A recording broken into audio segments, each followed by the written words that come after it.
Le roi Toutankhamon qui continue de faire rêver des millions de visiteurs à travers le monde à venir en Égypte et aussi en France une grande exposition immersive comme on a entendu dans le reportage permet aujourd'hui de redécouvrir les trésors de l'Égypte antique et ainsi permettait de plonger dans le cœur de l'histoire.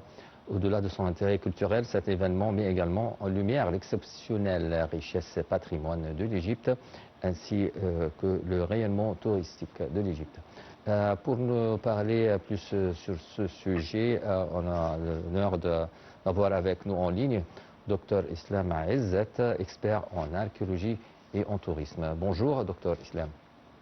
Bonjour monsieur, bonjour. Docteur Islam, pouvez-vous parler, plus d'un siècle après la découverte de son tombeau, Toutankhamon continue de fasciner le public du monde entier. Oui, exactement.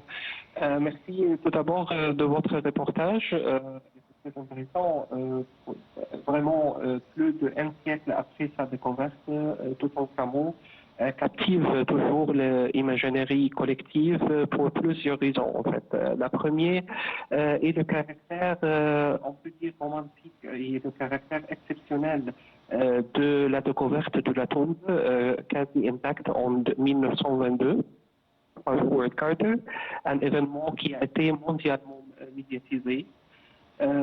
Ensuite, le jeune roi, mort vers l'âge de 18 ou 19 ans, après un règne de courte durée, est une figure énigmatique en fait de la vie, dans la vie et la mort suscite l'interrogation.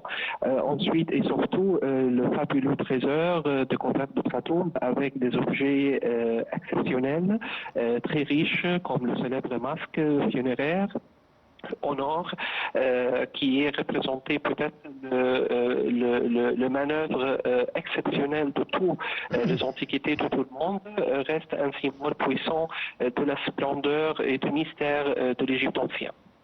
Exactement. Cette exposition organisée en France se distingue-t-elle des précédentes expositions consacrées à l'Égypte antique? Non, particulièrement cette exposition de Paris maintenant, c'est le signe des fondamentalement des expositions historiques majeures comme celle de 1967 et 1972 qui présentaient des pièces originales. Cette fois, l'exposition, c'est pour le réplique de trésors de Toutankhamon. Sa singularité réside dans le choix assumé de reconstituer intégralement la tombe de Toutankhamon comme il a apparu à Howard Carter sur plus d'espace de 2500 mètres cubes, près de 1 million de reproductions des objets. Donc nous avons des objets de reproduction qui sont disposés dans l'ordre de l'agencement original, offrant une vision de l'ensemble impossible à obtenir en vitrine. C'est un autre aspect d'exposition muséale.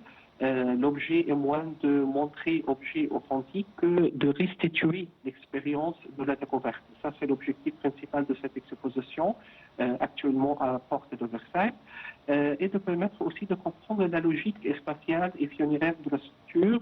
Cette approche immersive est complétée par des technologies modernes aussi, comme le video mapping à 360 degrés et la réalité virtuelle que les expositions précédentes ne pourront pas proposer. Donc, nous avons un autre aspect des expositions.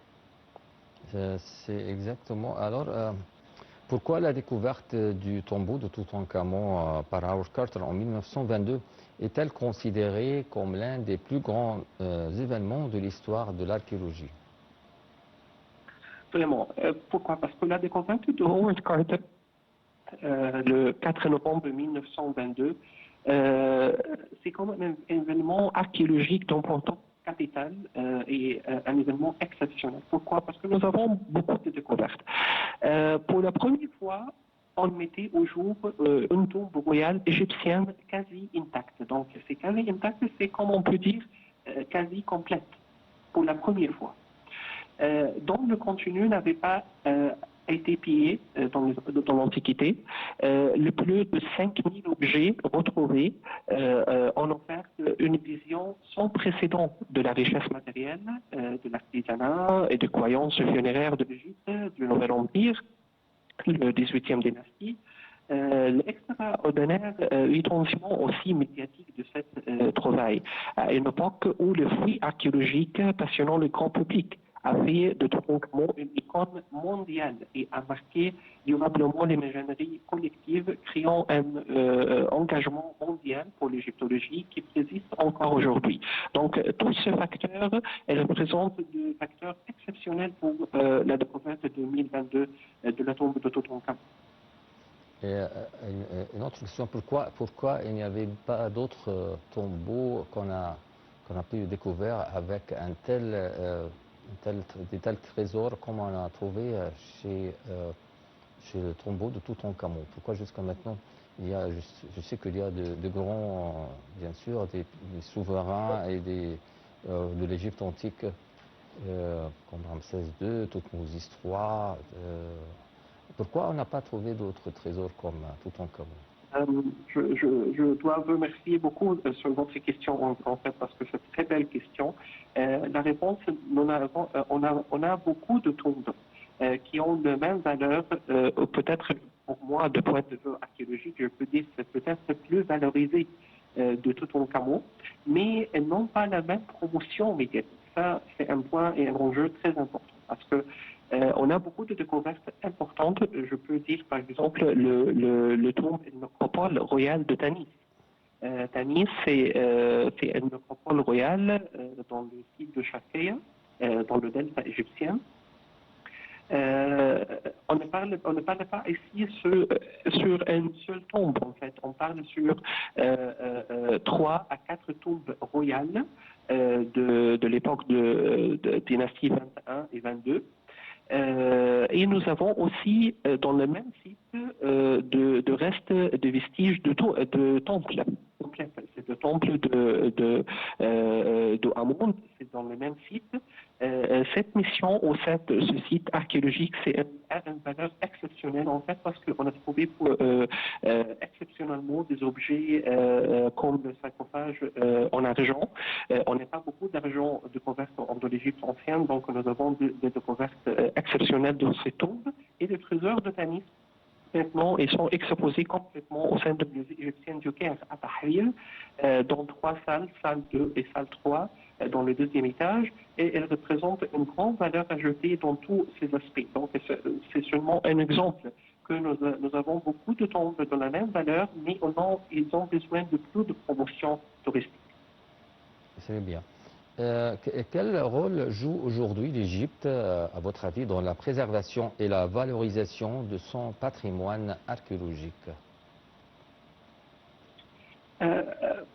En fait, depuis 2014, l'Égypte elle a commencé d'avoir comme une stratégie nationale pour la promotion et pour l'administration et la gestion de tourisme culturel en particulier.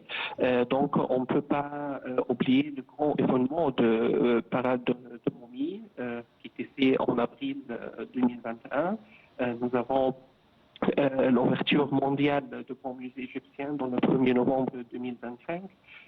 Et avant, nous avons aussi l'ouverture de plusieurs musées nationaux, comme le Musée national de civilisation égyptienne. Nous avons aussi le musée de Sharm el-Sheikh, le musée de Hurghada. Toutes ces ouvertures elles représentent des parties de stratégie nationale adoptée par le ministère du Tourisme et des Antiquités et par le gouvernement égyptien pour promouvoir le patrimoine culturel et pour donner aussi une image internationale. Et ça, c'est une partie très importante de la diplomatie culturelle que l'Égypte a essayé d'adopter. Et je crois le gouvernement égyptien, elle fait beaucoup de succès dans ce dossier et nous avons un résultat très important que nous avons maintenant un directeur de l'Organisation internationale de sciences et de culture égyptien, professeur Khaled Al-Anani. Donc tout cela, c'est un résultat de la stratégie et la politique égyptienne de la diplomatie culturelle. Bien sûr, on sait que l'Égypte a une richesse patrimoine culturel, une grande richesse. Et il y a une priorité, bien sûr, pour restaurer les anciens vestiges et les sites comme dans toute l'Égypte qui a besoin de financement et avec des organisations et des sociétés onusiennes ou internationales. Exactement. Ça, et là, il y a des priorités, je crois, pour de restaurer ces vestiges. Tout cela, c'est très important parce qu'elle a un impact direct et mesurable aussi sur le tourisme, bien qu'il soit difficile d'isoler un impact direct et mesurable d'une seule exposition sur des chiffres globaux de tourisme. Mais il faut pour nous de dire aussi qu'elle contribue à créer un effet d'appel. Le succès retenissant de l'exposition de 1967, par exemple, à Paris, qui attira 1,2 million de visiteurs, a marqué de s'inspirer à long terme, influencer de vocation et de désir de voyage. Les expositions actuelles, comme celle qu'on a discutée aujourd'hui, en touchant 2 millions de visiteurs à travers le monde, entièrement la flamme d'intérêt pour l'Égypte, ce qui est couplé à deux autres facteurs, comme l'accessibilité et la stabilité, peut se traduire par une augmentation de réservation. Le retour d'expérience des visiteurs aussi, il représente le désir de voir les originaux, les objets originaux, sont un indicateur précieux, bien sûr. Docteur Islam, de retour à l'exposition en France, ce type d'exposition continue-t-il à renforcer l'image de l'Égypte comme destination culturelle et touristique? Tout à fait, bien sûr. Parce que, comme on a dit, que c'est un outil de promotion touristique, c'est une promotion aussi de tout le projet touristique et archéologique en Égypte. Donc, s'il y a un visiteur qui peut faire une visite à cette exposition, il sera très envie de visiter la tombe originale à Luxor, de visiter le Palais du Roi pour connaître l'histoire du Palais du Roi, parce que il a ces informations dans l'exposition ici, donc il sera très envie et très encouragé de visiter le site original. Aussi, il sera très envie de voir le pays qui comprend toutes ces antiquités. Peut-être qu'il va être très envie de visiter aussi le Grand Musée égyptien pour voir la collection originale là-bas.